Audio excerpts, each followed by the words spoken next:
దేవుని రాజ్యం సూచిక ఉంటాయా? నేను చెప్పండి. దేవుని రాజ్యము చూచుట. దేవుని రాజ్యం అంటే ఏమిటి? ఆశీర్వాదం చెప్తుంది. దేవుని రాజ్యం అంటే ఏంటమ్మా? దేవుని రాజ్యం అంటే ఏంటి? చదువు లేని వాళ్ళు, తెలియని వాళ్ళు చూస్తా ఉంటే పిల్లలు అడిగి ఉంటుంది, ఏంట్రా భూపం వేసుకొని చూస్తారంటారు. భూపం కొన్ని మాటకు అర్థం ఉంటుంది. అంటే కొంచెం తెలియకుండా వాళ్ళు చూడకూడదు. సరే, ఆశీర్వాదం నేను అడగను. దేవుని రాజ్యం అంటే ఏంటి? ఎవరైనా తెలిస్తే చెప్పండి అమ్మా. దేవుని రాజ్యం బైబిల్లో చాలా వాక్యాలు ఉన్నాయి. పరలోక రాజ్యం దీన్ని పోలింది, పరలోక రాజ్యం దాన్ని పోలింది అని అంటుంది. ఒకటి, దీనికి 2 అర్థాలు ఉన్నాయి. నేను చెప్పి మాట్లాడేటివి 2 అర్థాలు ఉన్నాయి.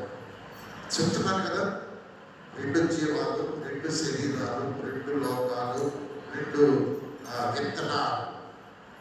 ఇక్కడ దేవుని రాజ్యం అంటే ఒకటి, మొట్టమొదటిది ఆత్మ సంబంధమైన రాజ్యం. ఇది గుర్తుపెట్టుకోండి. దేవుని రాజ్యం అంటే ఏంటంటే డెఫినేషన్ కింగ్డమ్ ఆఫ్ గాడ్ అంటారు ఇంగ్లీష్లో. కింగ్డమ్ ఆఫ్ గాడ్, దేవుని రాజ్యము ఏంటంటే ఆత్మ సంబంధమైన రాజ్యం. అంటే అర్థం ఏంటంటే ఆత్మ మనలను దేవుని రాజ్యానికి సిద్ధపరుస్తారు కనుక ఆత్మ సంబంధమైన రాజ్యం. ఆ ఆత్మ మనలో ఉన్న ఆత్మను సిద్ధపరుస్తారు. ఇక్కడ కొంచెం జాగ్రత్తగా అయినా, దేవుని రాజ్యం అంటే ఏంటంటే నీలో చనిపోని ఒక వస్తువు ఉంది. ఈ లోకంలో చేతులు దిగితే చేతులు పెట్టగలరు, కాళ్ళు దిగితే కాళ్ళు పెట్టగలరు, గుండె పొంది గుండె వేయగలరు, కళ్ళు పొంది కళ్ళు వేయగలరు. ఆత్మ చచ్చిపోతే ఆత్మను చేసి పెట్టగలిగిన వాడి లోకంలో ఎవరు లేరు. ఎవరి వల్ల కాదు. ఎందుకని కాదు? అది దేవుడిలో నుంచి వచ్చింది కాబట్టి ఈ భూమి మీద ఎక్కడ, ఈ లోకాలు ఎక్కడ దొరకదు. చాలా విలువైనది ఆత్మ. ఆ ఆత్మను ఈ శరీరము మనస్సు కలిసి చంపేస్తుంది. శరీరానుసారమైన మనస్సు ఆత్మను చంపివేస్తుంది. మన అపరాధాలు, మన పాపాలు ఆత్మను భయపడతల. ఈ మాట చెప్తుంటే మీకు అపరాధముల చేతను పాపము చేతను మీరు చచ్చి ఉండగా అన్నమాట. ఈ పండు దినమున నువ్వు చస్తావు ఆదాంతో చెప్పిన మాట. ఎప్పుడైతే లోకానుసారంగా మాట్లాడతావో నీ ఆజ్ఞ సగం చచ్చుంది. నువ్వెప్పుడైతే సాతానికి లోపడతావో నీ ఆత్మ పూర్తిగా చచ్చిపోయేసరికి దింపకు కూడా ఆ ఆత్మను పాపం ఆవరించి బంధించి వేస్తాడు. ఆత్మ చచ్చిపోయినట్టు. దేవుని విషయమైనటువంటి ఆశ, దేవుని విషయం స్వరము, దేవుని వాక్యం అసలు నీకు ఎక్కదు. కనుక ఆత్మీయ దైవ ఆత్మ సంబంధమైన రాజ్యం ఏమండి? ఇక్కడ ఆత్మ సంబంధమైన రాజ్యాన్ని గురించి ప్రభు చెప్తా ఉన్నాడు. ఈ ఆత్మ సంబంధమైన రాజ్యము పరిశుద్ధాత్మ చేత జన్మించబడి, వినండి ఇక్కడ ఈ మాట, నీవు వాక్యము చేత జన్మించబడి పరిశుద్ధాత్మకు అవకాశం ఇచ్చి ఈ కొంచెం లోతైన మాటలు. నేను వాక్యానికి అవకాశం ఇస్తే వినండి మాట దయచేసి నా వైపు చూడండి.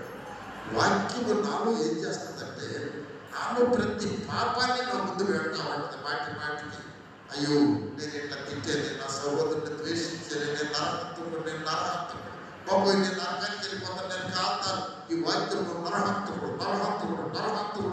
నువ్వు దేవుని గాయాలు రేపేవు మాటికి నన్ను తట్టింది వాక్యం. కనుక నేను ఆడవాలి, నా దేవుని దగ్గరికి వెళ్ళి ఆడవాలి. ఎందుకంటే ఆ వాక్యము నన్ను రేపేటప్పుడు పరిశుద్ధాత్మ కూడా వాక్యానికి తోడుగా వస్తాను. హల్లెలూయా.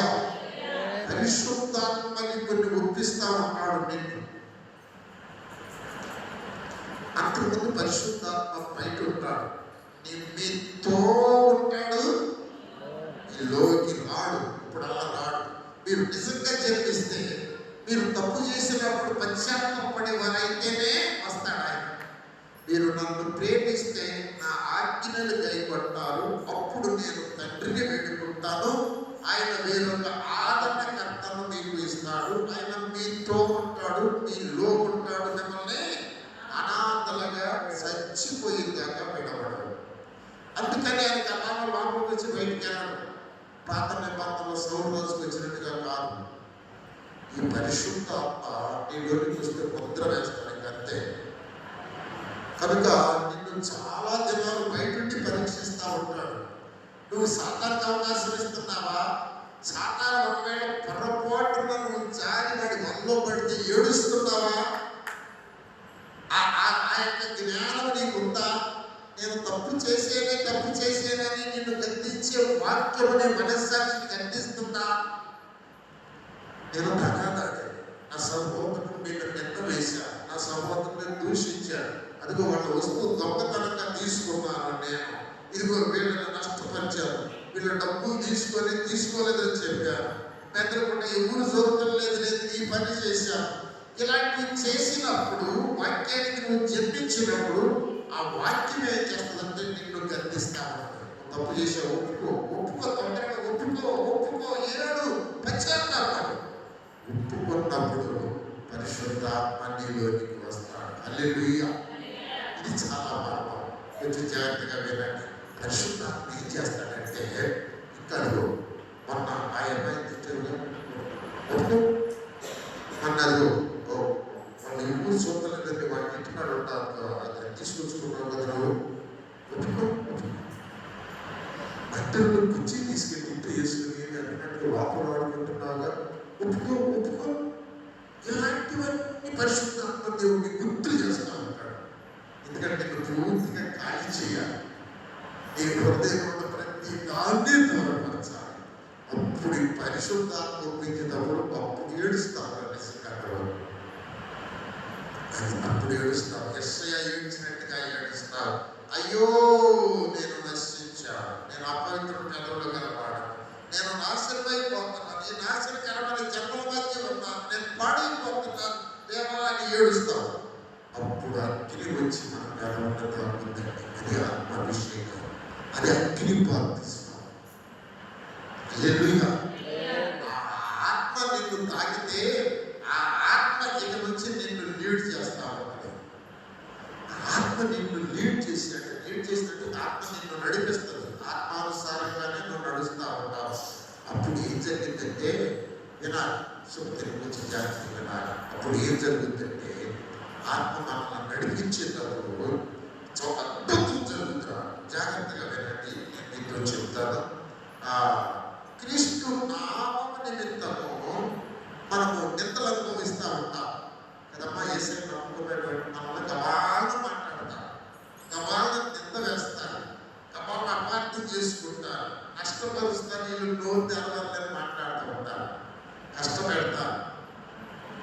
అలాంటప్పుడు ఏం జరుగుతుందంటే కొంచెం ఏం జరుగుతుందంటే ఇప్పుడు ఒకవేళ నువ్వు దేవుడు నమ్ముకున్నామని దేవుడు నేను తిడుతున్నాననుకో, ఒక అద్భుతం జరుగుతుంది. ఇప్పుడు చూడండి, మొదటి పేతురు పత్రిక 4:14. ఎవరైనా సహాయం చేయండి. మొదటి పేతురు పత్రిక 4. ఈ మాట గుర్తు పెట్టుకోవాలండి. మిమ్మల్ని ఎవరన్నా తిడుతున్నారా? మీరు నిద్రకుండా ఊరు పెడుతున్నారా ఇంకా ఎక్కువగా మిమ్మల్ని శోధిస్తున్నారా? ఒక అద్భుతం జరుగుతుంది మీ జీవితంలో. చదవమ్మా. క్రీస్తు నామము నిమిత్తము మీరు నింద పాలైన యెడల మహిమా స్వరూపైన ఆత్మ అనగా దేవుని ఆత్మ మీ మీద నిలుచుచున్నాడు కనుక మీరు ధన్యులు.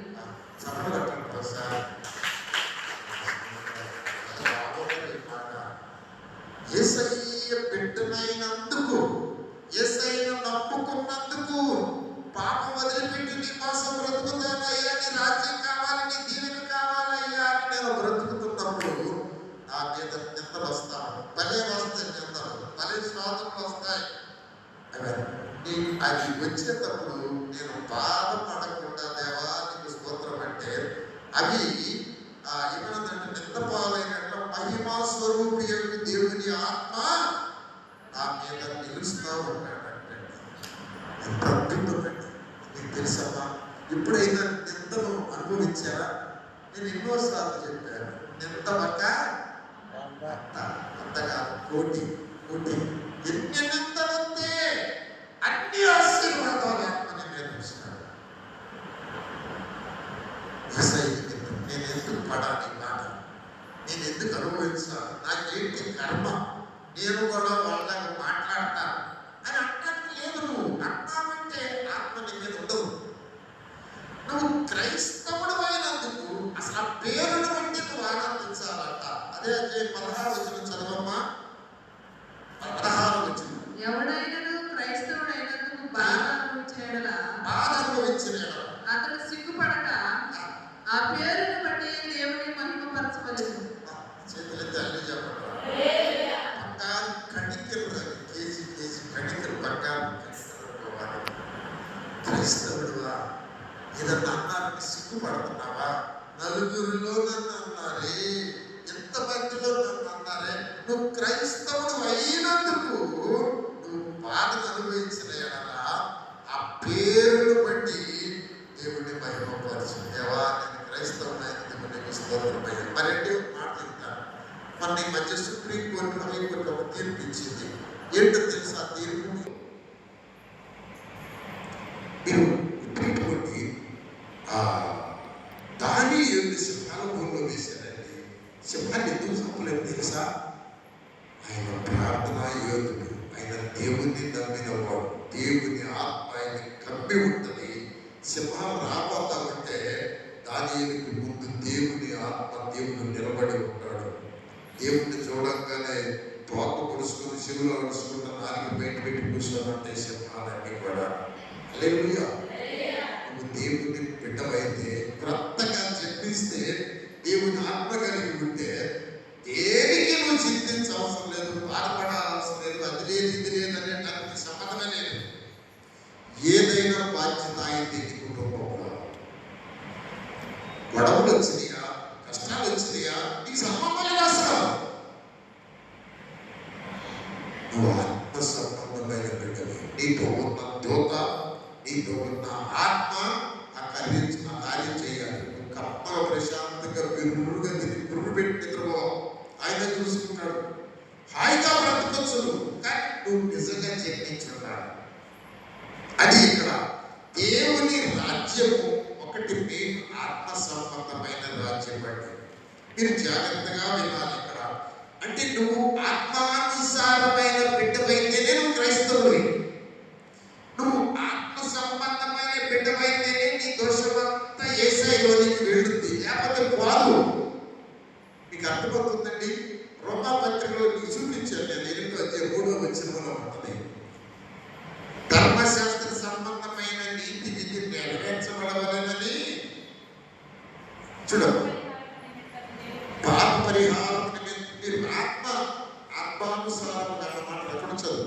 శరీరమును అనుసరింపగా ఆత్మను అనుసరించి నడుచుకుని మన యందు అది ధర్మశాస్త్ర సంబంధమైన నీతి విధి నెరవేర్చబడవలెనని పాప పరిహారం నిమిత్తము దేవుడు తన సొంత కుమారుని పాప శరీరాకారంతో పంపి ఆయన శరీరమందు పాపములకు శిక్ష విధించాడు. ఎవరికండి?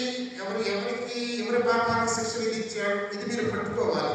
వాక్యాన్ని పైన అర్థం కాదు, లోతుకు పోవాలి వాక్యాన్ని. శరీరానుసారం చదవమాట. శరీరమును అనుసరింపక ఆత్మను అనుసరించి నడుచుకుని మన యందు.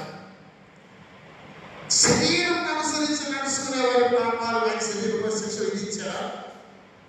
అందుకని పాపాలు మీ మీద రాజ్యం చేస్తూనే ఉంటాయి. మీ పాపాలకు ఆయన శిక్ష విధించాలా? నీకు తెలుసా సత్యం? తెలిస్తే నువ్వు ఖచ్చితంగా ఏడుతావు ఆయన పాదాల మీద పడి. హల్లెలూయా. శరీర సంబంధమైన మరి చదవమాట. శరీరమును అనుసరింపక ఆత్మను అనుసరించి నడుచుకుని మన యందు ధర్మశాస్త్ర సంబంధమైన నీతి విధి నెరవేర్చబడవలెనని. అంటే ఒకటేంటి? ధర్మశాస్త్ర సంబంధమైన నీతి అంతా నేను నెరవేర్చినట్టే. ఆత్మను అనుసరించి నేను నడుచుకుంటే దేవునికి స్తోత్రం. హల్లెలూయా. ఓకే, ఇంకా టైం అయిపోయింది. నేను వచ్చిన మాట చెప్పి ముగిస్తాను. దేవుని రాజ్యము అంటే ఎవరంటండి? దేవుని రాజ్యములు అంటే ఎవరంటే చెప్తారు, జాగ్రత్తగా వినండి. ఓ స్తోత్రం, హల్లెలూయా. ఆ దేవుని వాక్యము చేత జన్మించబడి దేవుని ఆత్మ చేత నడిపించబడే బిడ్డలందరూ ఒక చోట కూడుకొని ఉంటే అది దేవుని రాజ్యం. హల్లెలూయా. అంటే వీళ్ళందరూ ఆత్మ సంబంధమైన బిడ్డలే అయి ఉండాలి. అర్థమైందా? అందరూ శరీర సంబంధమైన బిడ్డలైతే వాళ్ళ దేవుని రాజ్యం కాదు. అంటే వాళ్ళ దేవుని రాజ్యాన్ని చూడాల, వాళ్ళు కొత్తగా జన్మించాల.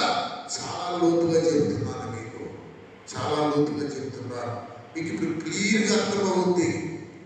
దేవుని బిడ్డలెవరు? శరీరానుసారులు ఏం చేస్తారు, ఆత్మానుసారులు ఏం చేస్తారు?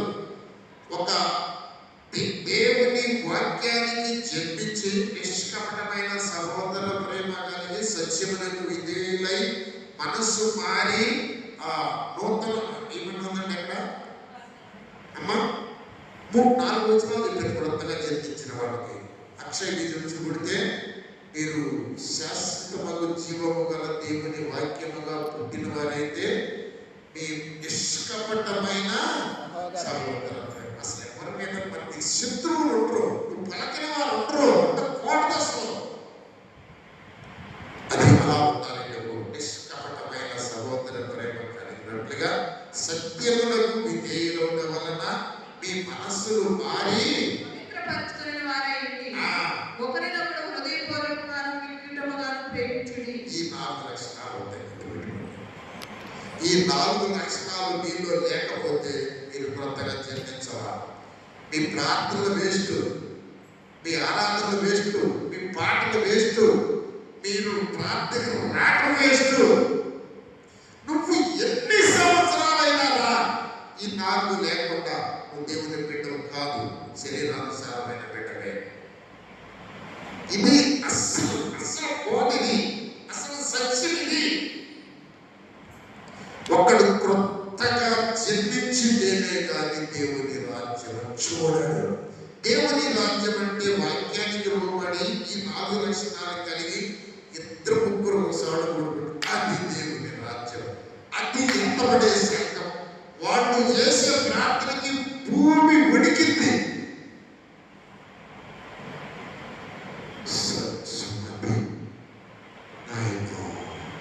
ఉనికిందా భూమి? కొంచెం అంటారు కదా, అది అనిపించింది. నాకు కూడా అట్లాగే అనిపించింది. గొప్ప కదా, ఎంత చక్కగా ముసిగేసింది. శివుడు వెనకుండా తీసింది, కళ్ళు కష్టపడి వచ్చింది. చిన్న జీవి కదా, కొంచెం నిద్ర వస్తుంది. నిద్ర వచ్చినప్పుడు ఒకసారి అల్లి చెప్పండి, మరి చెప్పండి కదా. ఈ రకంగా వాక్యం నిద్ర ఎందుకు వచ్చింది అంటారా? అల్లి చెప్పండి ఒకసారి. ఇప్పుడు మేము ప్రార్థన చేస్తాం.